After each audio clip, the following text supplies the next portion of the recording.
अच्छा, जो हमने अभी थोड़ी देर पहले बात की थी ग्राफिक डिज़ाइन के ऊपर कि ग्राफिक डिज़ाइन के अंदर आपको थोड़ा सा स्टडी करना पड़ता है। तो वैसे तो डिटेल्स बहुत ज़्यादा हैं, लेकिन मैंने कुछ थोड़ा सा ऐसा चंक सेलेक्ट किया है जो कि बहुत इम्पॉर्टेंट है डिज़ाइन के अंदर चलने से पहले या डिज़ाइन के अंदर काम करने से पहले।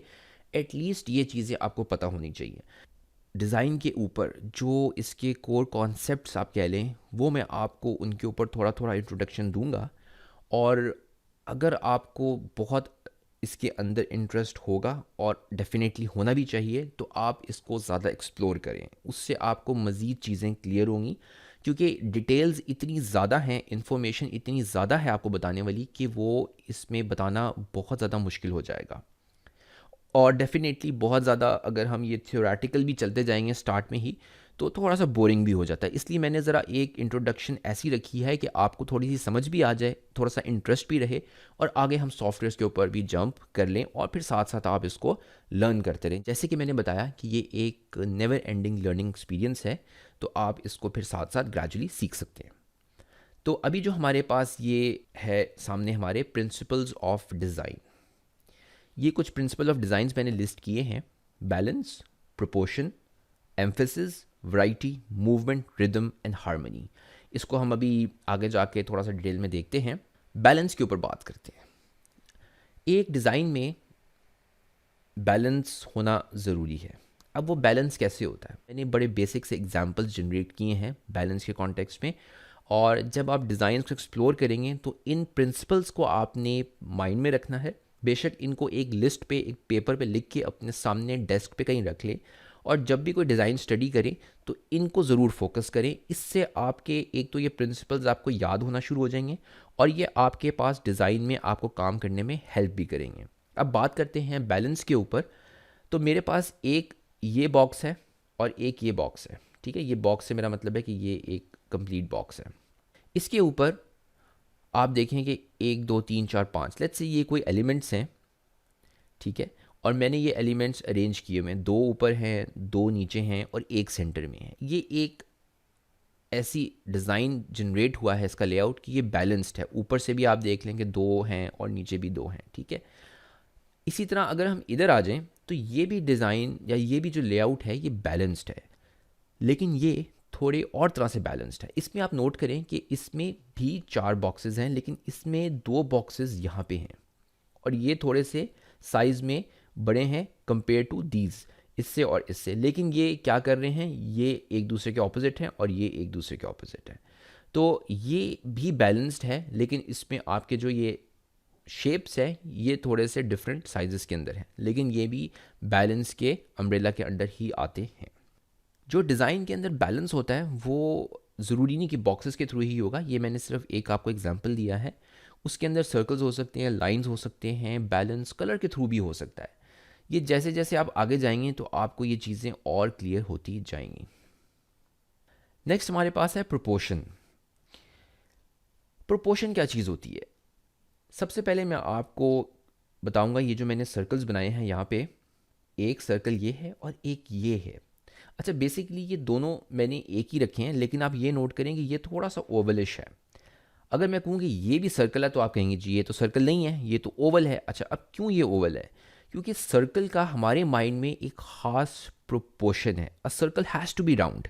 ठीक है, ये पूरा परफेक्ट राउंड होगा तो हम इसको सर्कल मानते हैं, वरना हम कहेंगे कि it's an Oval like this.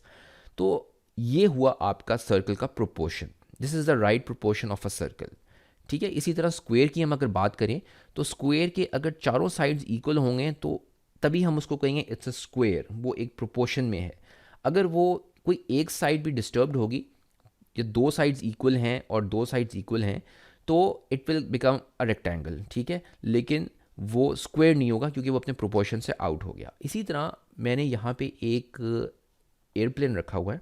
ठीक है, और एक मैंने इसके साथ रखा है ये ट्रक सा। अब हम कहते हैं कि हमने कोई एक ऐड बनाया है, उसके ऊपर हमने लेट्स एन एयरलाइन ऐड है। ठीक है, एक एयरलाइन ऐड है और उसके ऊपर हमने ये प्लेन डाला है, और साथ हमने कहा जी कि ये जो एयरलाइन है ये कार्गो सर्विसेज भी प्रोवाइड करती है, और साथ हमने ये एक ट्रक रख दिया। अब आप खुद सोचें कि कितना ऑड लगेगा कि प्लेन इस साइज़ का और कार्गो वैन इस साइज़ की, ये दोनों एक साइज़ के होगे ना तो थोड़ा सा अजीब लगेगा आपको कि ये प्लेन छोटा है इस कार्गो ट्रक से, या ये कार्गो ट्रक बहुत बड़ा हो गया ये कि या प्लेन जितना है। तो अगर हम इस प्लेन के नीचे देखें, ये मेरी एक टूल बार आ गई है, सॉरी अबाउट दैट। अच्छा, ये प्लेन के नीचे देखें, एक मैंने यहाँ पे रखा है ट्रक, ठीक है। अब ये जो ट्रक है और इसके साथ जो एक नीचे कार है, एक ट्रक और मैंने कार नीचे रखा है, ये रिलेटिवली प्रोपोर्शनल है टू द प्लेन, ठीक है ना। जब हम प्लेन को देखते हैं एयरपोर्ट पे तो उसके साथ जो गाड़ियाँ खड़ी होती हैं वो इसी साइज़ की होती हैं जो नीचे मैंने दो बनाई हैं। दिस मीन्स कि ये जो कार्स हैं these are in proportion to your airplane, किसी भी एक पीस के अंदर, ठीक है। तो इसी तरह अगर आपके पास कोई एक लैंडस्केप है, बिल्डिंग्स हैं उसमें, या स्काई सिटीस्केप है जिसमें बिल्डिंग्स हैं, और साथ आप एक ह्यूमन फिगर खड़ी करते हैं, वो भी बिल्डिंग के साइज़ की हो, तो प्रोपोर्शन डिस्टर्ब हो जाएगी। एक दफ़ा सिर्फ सोचें, ज़रा मेंटली इसको सोचें कि बिल्डिंग्स हैं लंबी लंबी, और उसके साथ बिल्डिंग जितना ही आप एक बंदा खड़ा कर दें फॉर एनी रीज़न, आपको शायद क्लाइंट ने कहा हो कि एक बंदा चाहिए मैं पिक्चर में, तो आप बंदे को स्केल करके बिल्डिंग जितना सेट कर दें कि जी बंदा नज़र आना चाहिए। हो सकता है एट टाइम्स आपको क्लाइंट भी कहे जी ये बंदा हमारा बड़ा इंपॉर्टेंट है, इसको बड़ा करके दिखाएं। तो क्या हुआ, प्रोपोर्शन ख़राब हो गया, या तो बिल्डिंग गलत है या वो बंदा गलत है। क्योंकि हमेशा अगर आपने ह्यूमन फिगर डाली है, एक असल फोटोग्राफ डाल रहे हैं, बंदा खड़ा हुआ है, तो वो हमेशा उस बिल्डिंग के हिसाब से आपने रखना है। दिस इज़ प्रोपोर्शन, तो इसका बहुत ख़ास ख्याल रखें। आगे हम बात करते हैं प्रिंसिपल ऑफ डिज़ाइन के अंदर एम्फेसिस की। हर डिज़ाइन के अंदर एक पॉइंट ऑफ एम्फेसिस होता है, वो आपका डायरेक्ट प्रोडक्ट भी हो सकता है। अगर आप कोई एक ऐड विजुलाइज करें तो आप नोट करेंगे कि हमेशा किसी भी ऐड के अंदर जो प्रोडक्ट होता है उसको थोड़ा बड़ा करके दिखाते हैं, ठीक है। वो सामने साइड पे कहीं पे रखा होता है, पीछे करके इमेज आ रहा होता है, और वो प्रोडक्ट हमेशा सामने होता है। वो बेसिकली उस ऐड का एम्फेसिस की पॉइंट है, उसको एम्फेसाइज किया उन्होंने कि जी ऐड के अंदर ये इंपॉर्टेंट चीज़ है। जिस तरह के एक एग्जांपल मैं आपको देता हूँ, अगर आप इस स्क्वायर को देखें जो बड़ा ही एक डल सा स्क्वायर है ब्लैक कलर का, शायद हमने ये कोई डिज़ाइन बनाया हो, आप ये देखें कि हमने एक ब्लैक कलर का स्क्वायर बनाया है, और उसके ऊपर ये आपको, जब आप के सामने मैंने ये खोली है स्लाइड, तो ये रेड कलर का डॉट आपको, या ये जो रेड कलर का बॉक्स है, ये आपको सबसे पहले नज़र आया होगा। क्यों? क्योंकि ये एक ऐसा कलर है, एक तो ये अट्रैक्ट कर रहा है, और ये इस बॉक्स के अंदर अगर आप नोट करें तो कॉर्नर में यहाँ पे रेड कलर पड़ा हुआ है।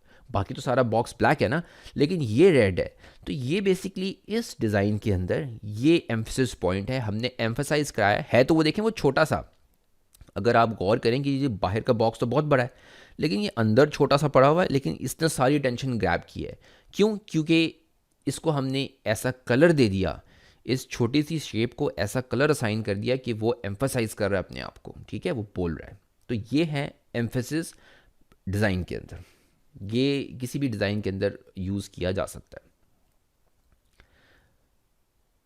किसी भी प्रोडक्ट के अंदर आपने, किसी भी लेआउट के अंदर आपने कोई चीज़ एम्फेसाइज करनी हो तो उसको आप एक स्पेसिफिक साइज़ में लेके आ सकते हैं। अगर आप साइज़ नहीं करना चाहते तो शायद आपको उसको किसी कलर से रिप्रेजेंट करें।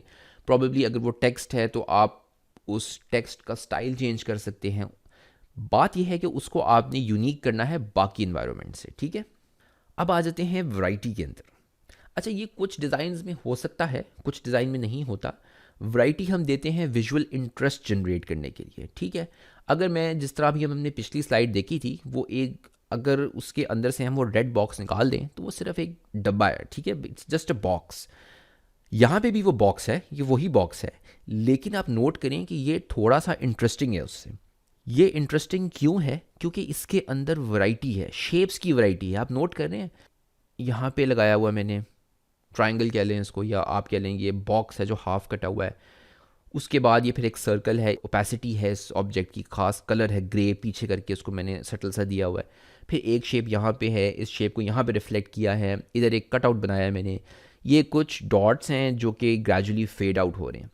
तो क्या किया है कि डिज़ाइन के अंदर एक वैरायटी डाली है। बॉक्स तो वही है, लेकिन प्रॉबेबली ये पिछले वाले से ज़रा ज़्यादा इंटरेस्टिंग इसलिए है कि इसमें कुछ चीज़ें हो रही हैं। आप सोचेंगे अच्छा ये कुछ यहाँ पे एलिमेंट्स यूज़ किए गए हैं, कुछ प्ले अराउंड हुआ है। तो ये आपकी डिज़ाइन के अंदर वैरायटी है।